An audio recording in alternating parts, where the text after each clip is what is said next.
নমস্কার। একটু বসে পড়েছি এসেই, এত গরম লেগেছে।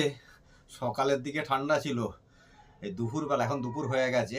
যাই হোক, আমি যখন ভিডিওটা বানাচ্ছি, আমি 12:30টায় বন্ধ করে গিয়েছিলাম মালপত্র আনতে দোকানে। সাইকেল নিয়ে গেছি, তাড়াতাড়ি করে এসেছি। দোকান আবার সব ধোয়াধুয়ি করা হয় না।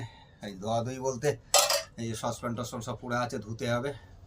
দোকানের চা চিনি দুধ এগুলো আনার ছিল, তার জন্যই তাড়াতাড়ি করে গেছি। এসে বসে পড়লো, গরমও আছে, সোয়েটারটা খুলে ফেললো।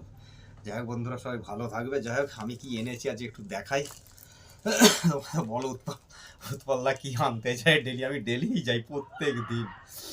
কেন যা আনি বেচা কেনা করি, বিক্রি বাটা খোলে আবার যে নিয়ে আসি। কেন প্রত্যেক দিনেরই ডিউটি আমার মার্কেটে যাওয়া। ওই 15-20 মিনিট লাগে আমার দোকান থেকে পাইকারি দোকান। এই দেখো কী এনেছি, দেখো চায়ের কাপ রাখলাম। আচ্ছা এই দেখো চা, গুঁড়ো চা 250 নিয়েছি আজকে। আচ্ছা এই দেখো চিনি নিয়েছি 500 গ্রাম। আজকে লুজ আমলিয়া দুধটা নেই, তাই জন্য প্যাকেটটা নিয়ে এলাম, এই যে দুধের প্যাকেট। আর এই হচ্ছে দোকানের পদ্ম। যাই মোটামুটি 1 টাকা বিল হয়েছে, ও শুনিয়েই দিই ক টাকা হয়েছে। বন্ধুদের সঙ্গে শেয়ার না করার কি আছে। আজকে বেশি হয় না, আজকে ওই 350 টাকার মতো হয়েছে। যাই হোক, এই হচ্ছে আমার